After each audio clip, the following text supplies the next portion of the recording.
hello दोस्तों नमस्कार नमस्कार नमस्कार गुड मर्निंग सुप्रभात আজি অন্য এটা ভিডিঅ'লৈ সকলো বন্ধু বান্ধৱীকে স্বাগতম জনাইছো আৰু মই দেখুৱাব চেষ্টা কৰিছো খেতিৰ প্ৰণামী অকণমান আৰু মই কেনে ধৰণে খেতি কৰিছিলো এইখিনি সাগে আপোনালোকে মোৰ ভিডিঅ'টোত গমে পাইছে আৰু যিসকলে চাইছিলে তেওঁলোকে গমে পাব মোৰ ভিডিঅ'টোত কিন্তু মোৰ এটা মানে এনেকুৱা অনুভৱ এটা মানে জাগিল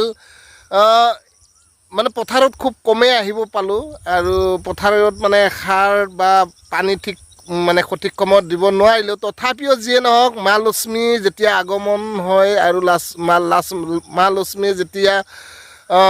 আপোনাক অকণমান যদি সঁহাৰি দিয়ে মানে মা লক্ষ্মী যেনেকাই নহওক ঠিক তেনেকুৱাই মানে মা লক্ষ্মীৰ সঁহাৰি পাব যিয়ে নহওক আজি মই অকণমান আপোনালোকক দেখুৱাবলৈ চেষ্টা কৰিছোঁ মই এতিয়া বৰ্তমান আছোঁ খেতি পথাৰত এয়া চাওক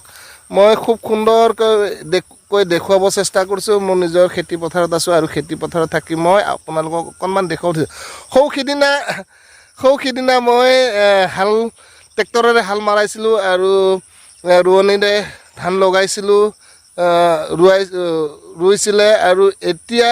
মানে মাজত কেনেকুৱা গুচি গ'লগৈ মই গমেই নাপালোঁ এতিয়া ধান আকো আৰু 6-7 দিনৰ পিছত কাটিবই লগা হ'ব হয় মা লক্ষ্মী যেতিয়া আগমন হয় আপোনাৰ ঘৰত নিশ্চয় আগবাঢ়িবই যিয়ে নহওক সকলোকে মই অকণমান দেখুৱাবলৈ চেষ্টা কৰিছোঁ আহকচোন বাৰু চাওঁ কেনেকুৱা লাগে মা লক্ষ্মী আগমন হৈছে যেতিয়া আৰু মা লক্ষ্মী অকণমান হ'লেও চকু মিলি চাবই মই খুব সুন্দৰকৈ অকণমান দেখুৱাবলৈ চেষ্টা কৰিছোঁ এয়া হ'ল মোৰ খেতি পথাৰৰ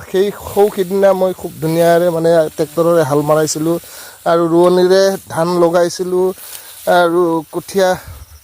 দেখুৱাইছিলোঁ এইটো আচলতে হাইব্ৰিড কঠীয়া মই অকণমান দেখুৱাবলৈ চেষ্টা কৰিছোঁ এয়া চাওক এয়াই মোৰ পথাৰৰ খেতিৰ ধান আৰু সেই ধানটোক অকণমান দেখুৱাবলৈ চেষ্টা কৰিছোঁ ইয়াতকৈ চাগে আৰু ভাল হ'লে হয় মই ভালদৰে যত্ন ল'ব পৰাহেঁতেন কিন্তু যত্ন ল'ব নোৱাৰিলোঁ সময়ে খুব মানে চবৰ লগতেই মানে সময়ৰ পিছত দৌৰিব লগা হৈছে সেই ঠিক তেনেকৈ মানে ইয়াতো মানে সময় কমেই দিব পালোঁ তথাপিও যিয়ে নহওক মা লক্ষ্মী যিখিনি দিছে ভালেই দিছে ধন্যবাদ মই আগলৈ দেখুৱাই এনেধৰণে মই আপোনালোকক অকণমান দেখুৱালোঁ আৰু এতিয়া বৰ্তমান ধানৰ মাজতে আছোঁ আৰু ধানৰ মাজত থাকি মই খুব ধুনীয়াকৈ দেখুৱাবলৈ চেষ্টা কৰিছোঁ এয়া চাওক খুব ধুনীয়াৰে মানে ধানটো কি ধুনীয়াকৈ হৈছে মানে যিখিনি হ'ব লাগিছিল ঠিক তেনেকুৱা নহ'ল তথাপিও মানে হৈছে আৰু মানে কিবা এটা হৈছে তথাপি আপোনালোকক অকণমান দেখুৱাই আছোঁ এনেদৰে চাৰিওফালে দেখুৱাবলৈ চেষ্টা কৰিছোঁ আচলতে যেতিয়া মানে খেতি কৰা যায় তেতিয়া মানে এটা অনুভৱ কৰা যায় যে কেতিয়ালৈ ধানটো হ'বগৈ আৰু মানে আপুনি যদি একদম ধানটো লগাই যদি অকণমান যদি আপুনি মানে কামত ব্যস্ত থাকে তেনেহ'লে আপুনি গমেই নাপাব কেতিয়া ধান হ'ল আৰু যিয়ে নহওক মই এতিয়া আপোনালোকক অকণমান দেখুৱালোঁ আৰু দেখুৱাই মই একদম ধানৰ মাজতে থাকি মই খুব ধুনীয়াৰে আপোনালোকক মোৰ পথাৰৰ ধানখিনিক মই দেখুৱাবলৈ চেষ্টা কৰিছোঁ এনেধৰণে ধুনীয়াকৈ আপোনালোকক দেখুৱাইছোঁ এয়া চাওক চাই থাকক খেতি কৰিলে খেতিৰ এটা মজাটোৱেই বেলেগ বা পথাৰখনত আহি অকণমান চালে তাৰ মজাটোৱেই বেলেগ পথাৰখনত মানে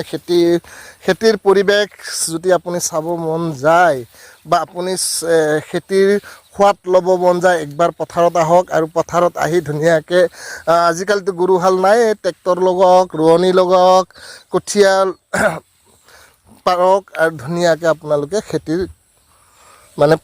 কৰিবৰ কাৰণে চেষ্টা কৰক আৰু আপোনালোকে মানে 2-3-4 মাহৰ পিছতে ফলাফলটো পাই যাব কেনেধৰণৰ কষ্ট হৈছিল কেনেধৰণৰ কষ্ট হোৱা নাই আৰু কেনেকুৱা কষ্ট কৰিছিলোঁ সেইবোৰ গোটেই পাহৰি আপুনি ধানৰ ফালে চিন্তা কৰিব মই ইয়াত ভাবিছিলোঁ বহুত কষ্ট হৈছিল কিন্তু এতিয়া ধান যেতিয়া হৈ গ'ল তেতিয়া ভাবিছোঁ তোৰ কষ্টই নাই দেখোন ঠিক তেনেধৰণৰ মানে অনুভৱটো মা লক্ষ্মীক যেতিয়া পথাৰত আহি দেখা পোৱা যায় আৰু মা লক্ষ্মীয়ে একদম বাৰু যেতিয়া আপোনাৰ ঘৰত আগমন হ'ব বিচাৰে তেতিয়া আপুনি যিয়ে নকৰক যেনেকৈ ধান নলগাওক আপোনাৰ তাত মানে মা লক্ষ্মী আগমন হ'বই ধন্যবাদ আগলৈ চাই থাকিব এনেধৰণৰ ভিডিঅ' দেখুৱাবলৈ চেষ্টা কৰি থাকিম